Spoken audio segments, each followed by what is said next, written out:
আসসালামু আলাইকুম গাইজ, সবাই কেমন আছো? আশা করি সবাই ভালো আছো। তো আমি যাচ্ছি কলকাতা টু মালদা, এই পারপাসে আমি এই ভিডিওটা বানিয়েছি। আর এটা হচ্ছে একটা ইনফরমেটিভ ভিডিও। তো যারা যারা সৌদি আরব যাচ্ছ তাদের জন্য এটা দেখা অবশ্যই জরুরি। কেন যাচ্ছি মালদা, কী জন্য যাচ্ছি। রিসেন্টলি যারা যারা সৌদি আরব যাচ্ছ তাদেরকে মালদা যেতে হচ্ছে, কেননা গোল্ডের ভিসা দেওয়া হচ্ছে না কাউকে। যারা একমাত্র গোল্ডের ভিসায় যেতে চাইছো, যারা সোনার কাজের জন্য যাচ্ছ, তো তাদেরকে গোল্ডের ভিসা দেওয়া হচ্ছে না, অন্য কোনো যে কোনো ভিসা দেওয়া হচ্ছে, সেই ভিসা দিয়ে আর কি নিয়ে যাওয়া হচ্ছে সবাইকে সৌদি আরব। তো আমি অন্য একটা ভিসা পেয়েছি, সেই ভিসার জন্য মানে আমাকে এতটা মেহনত করতে হচ্ছে, মালদা যেতে হচ্ছে। তো যারা যারা রিসেন্টলি সৌদি আরব যাবে তাদেরকেও মালদা যেতে হবে, তো তাদের জন্য মেনলি এই ভিডিওটা বানানো। তো তারা আশা করি তারা ভিডিওটা দেখলে অনেক কিছু দেখতে পাবে। আর এটা হচ্ছে জাস্ট আমি কীভাবে গেছি, কীভাবে এসেছি, সেই কারণে এই ভিডিওটা বানানো। আর গিয়ে ওখানে কি করতে হবে বা কেন যেতে হবে, সেই ভিডিওগুলো এখনও এডিটিং চলছে, তো ওগুলো আমি পার্ট টু পার্ট সব ছাড়তে থাকবো। আর এখানে গেছি কীভাবে, আমি গেছি হচ্ছে কামারকুণ্ডু থেকে শিয়ালদা টু মালদা। কাঞ্চনকন্যা এক্সপ্রেস আছে, ওই এক্সপ্রেসটা 9:20 কামারকুণ্ডুতে দাঁড়ায়।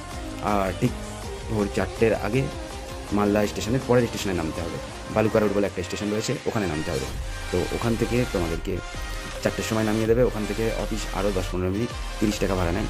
তো 30 টাকা ভাড়া ওখান থেকে দিয়ে ওই মেন অফিসে যেতে হবে। আর আসার সময় তোমাদেরকে ওখান থেকে বেশি ট্রেন পাওয়া যায় না, তো মালদা টাউনে আসতে হবে। মালদা টাউন থেকে এসে বাড়ি আসতে হবে। আর ওখানে গিয়ে অনেক কিছু করার আছে, যেগুলো মানে আমার একটুখানি ভিডিওতে ভয়েস করে সব কিছু বলা অসম্ভব ব্যাপার।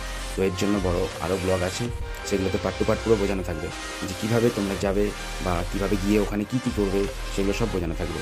এটা জাস্ট আমি গেছি আর এসেছি, সেই কীভাবে গেছি, কীভাবে এসেছি বা কী খাওয়া দাওয়া করেছি, এই সব ভিডিওগুলো এখানে আছে। আসার সময় আমি অন্য গাড়িতে এসেছি মালদা টাউন থেকে।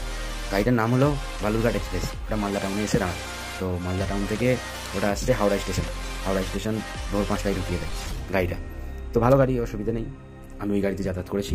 যার যেখানে বাড়ি সে সেই অনুযায়ী গাড়িতে যাতায়াত করবে।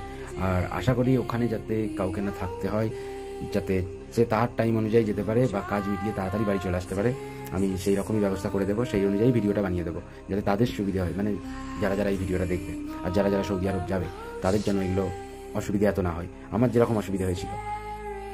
আর আমি এটাই সাজেস্ট করবো, সবাই কাঞ্চনকন্যা এক্সপ্রেস দিয়ে যেতে পারো, কেননা ওটা দাঁড়ায় বালুকা রোডে, মালদা টাউনের পরের স্টেশন। ওটাই সবাই জন্য সুবিধা হবে, পুরো মর্নিংয়ে পৌঁছে যাবে আর কাজ মিটিয়ে দিনের দিন ঘরে চলে আসতে পারবে। সব থেকে বেস্ট ট্রেন আমার তো ওটাই লেগেছে। আমার তো কামারকুণ্ডু থেকে ছেড়েছিল, সেই জন্য আমার কোনো অসুবিধা হয়নি। আর যারা শিয়ালদার থেকেও চাপতে পারো, যারা অন্য কোথাও কারের লোক হবে, আর যে যার সুবিধা মতো যাতায়াত করো, কোনো অসুবিধা নেই। আর নেক্সট ব্লগগুলো দেখার জন্য আমার চ্যানেলকে সাবস্ক্রাইব করো, ফলো করো। আরও ইম্পর্টেন্ট ভিডিওগুলো যেগুলো আসবে, সেগুলো যারা সৌদি আরব যাচ্ছে তাদের জন্য অবশ্যই